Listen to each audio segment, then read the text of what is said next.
என் அன்பு தமிழ் சொந்தங்களுக்கு வணக்கம்.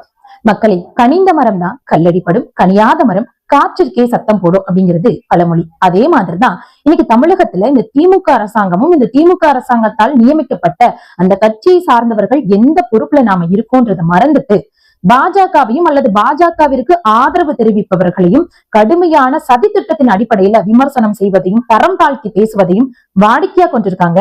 இதை தமிழக மக்களாகிய நீங்கள் அத்தனை பேரும் தெரிஞ்சுக்கணும். தமிழ்நாட்டுல சட்டமன்ற கூட்டம் நடக்குது. அந்த சட்டமன்ற கூட்டத்திற்கு ஆளுநர் தான் வருவாரு, உரையை துவக்கி வைப்பார் என்பது விதி, அரசியலமைப்பு. அப்போ அந்த அரசியலமைப்புக்குட்பட்ட விதிகளை தான் ஒரு ஆளுநரும் சொல்றாரு. அவரும் அநீதியாக எதையும் சொல்லல. ஆனா அந்த மசோதாக்களுக்கும் அந்த கூட்டத்திலையும் பாஜகவினுடைய ஆதரவாளராக அவர் இருக்கும் ஒரே காரணத்திற்காக அந்த கூட்டத்தில் அவர் இருக்கக்கூடாது அப்படின்னு திமுக செய்யக்கூடிய சதித்திட்டத்திற்கு தான் இன்னைக்கு தமிழ்நாடு ஆளாகி கொண்டிருக்கிறது. அதெல்லாம் செஞ்ச இவங்க ஆளுநர் அவர்களை விமர்சிப்பது நியாயமான முறை கிடையாது. ஒரு தமிழகத்தினுடைய முதலமைச்சர் என்பவர், அந்த கூட்டத்தினை நடத்தக்கூடிய சபாநாயகர் என்பவர் ஆளுநருக்கு என்ன மரியாதை கொடுக்கணுமோ அந்த நியாயமான முறையில கொடுக்கறது தான் அரசியலமைப்பு சட்டத்திற்குட்பட்ட விதி. இதை விட்டுட்டு ஆளுநர் நாட்டுக்கு எதுக்கு அப்படின்னு கேக்குறாங்களே. நாங்க ஒண்ணு கேட்கிறோம். தமிழகத்தின் முதலமைச்சரா ஐயா ஸ்டாலின் அவர்கள் பதவியேற்ற போது அவருக்கு பதவி பிரமாணம் செய்து வைத்தது ஆளுநர் தான். அப்போ அந்த ஆளுநர் அவர்களை பார்த்து, ஆளுநர் நாட்டுக்கு தேவையில்லை, அதனால ஆளுநர் நீங்க எனக்கு பதவி பிரமாணம் செய்து வச்சா இந்த முதலமைச்சர் பதவியே எனக்கு வேணான்னு ஐயா ஸ்டாலின் அவர்கள் சொல்லி இருக்கலாமே. ஏன் சொல்லல? அதை விட்டுட்டு அவர் மூலமா பதவி பிரமாணத்தை வாங்கிக்கலாமா? ஆனா அவரை தொடர்ந்து அவமானப்படுத்துவதையும் விமர்சனப்படுத்துவதையும் கையில எடுத்தா இது ஒரு அரசியல் அமைப்புக்கு அழகான தமிழக மக்கள் சிந்திச்சு பார்க்கணும். மத்திய அரசுக்கும் மாநில அரசுக்கும் பாலமாக இருந்து செயல்படுபவர் ஆளுநர்.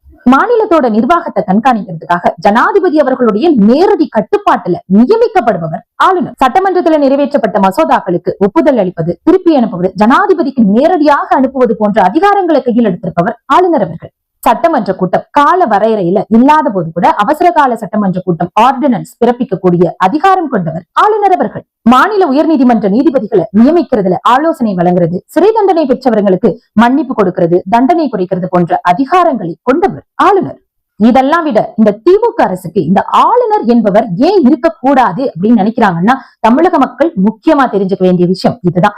ஆளுநர் என்பவர் ஒரு மாநில அரசாங்கத்தினுடைய நேரடி நிர்வாகத்தை கவனிப்பார். அப்படி இருக்கும்போது அதுல ஊழலோ குற்றச்சாட்டோ அதிகமா நடந்து பெரும் குழப்பங்கள் ஏற்பட்டால், அந்த மாநிலத்தினுடைய நிர்வாகம் சீர்கேடாக இருந்தால் அதை நேரடியாக ஜனாதிபதிக்கு எடுத்து சென்று ஜனாதிபதி அவர்கள் மூலமாக அவர்களுடைய ரூலை இங்க கொண்டுட்டு வந்து ஆர்டிகல் 356 படி பிரசிடென்ட் ரூல ஒரு மாநிலத்துல அமல்படுத்த முடியும்.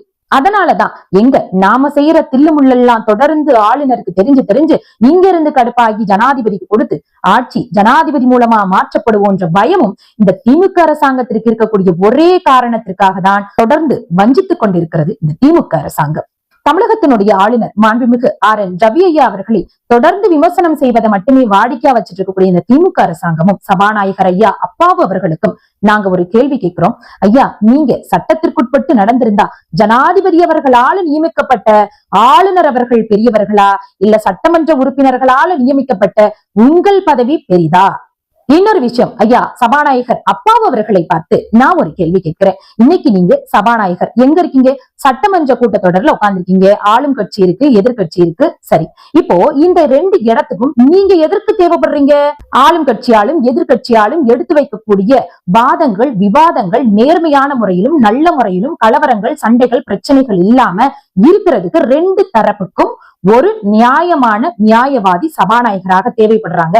அதுதான் சபாநாயகர் என்றால், அப்போ இந்த கூட்டத்தொடர் நடப்பதற்கு, அந்த கூட்டத்தினுடைய மசோதாக்கள் நிறைவேற்றப்படுவதற்கு நியாயத்திற்கும் நேர்மைக்கும் நீதிக்கும் கட்டுப்பட்டு அந்த திட்டங்களை நிறைவேற்ற ஒரு சபாநாயகர் ஒரு சட்டமன்ற கூட்டத்திற்கு தேவை என்று இருக்கும் போது, ஒரு மாநிலத்திற்கும் மத்திய அரசாங்கத்திற்கும் இடையில இருந்து மத்திய மாநில அரசுக்கும் இடையிலான உறவை பாலமாக அமைத்து இவங்களுக்கும் அவங்களுக்குமான பிரச்சனைகளை தீர்த்து வைப்பதற்கும் நல்ல உறவு மேம்பாட்டிற்கும் மாநிலத்தினுடைய மையப்புள்ளியாக இருந்து செயல்படுபவர் ஆளுநர் என்பவர். அப்ப சபாநாயகராக இருக்கக்கூடிய நீங்களே இந்த கருத்தை கொஞ்சம் கூட யோசிக்காம எடுத்து வைக்கிறீங்களேன்றதுதான் இன்னைக்கு தமிழக மக்களுடைய கேள்வியாயிருக்கு.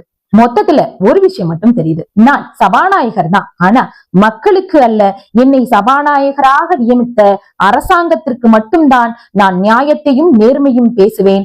ஆக மொத்தத்தில் நான் ஆட்டி வைக்கும் கைப்பாவி என்று நீங்கள் நினைப்பீர்கள் என்று எனக்கு தெரியாது. நான் இப்படித்தான் செய்வேன் என்று சொல்வது போலதான் இருக்கிறது தமிழக மக்களுக்கு.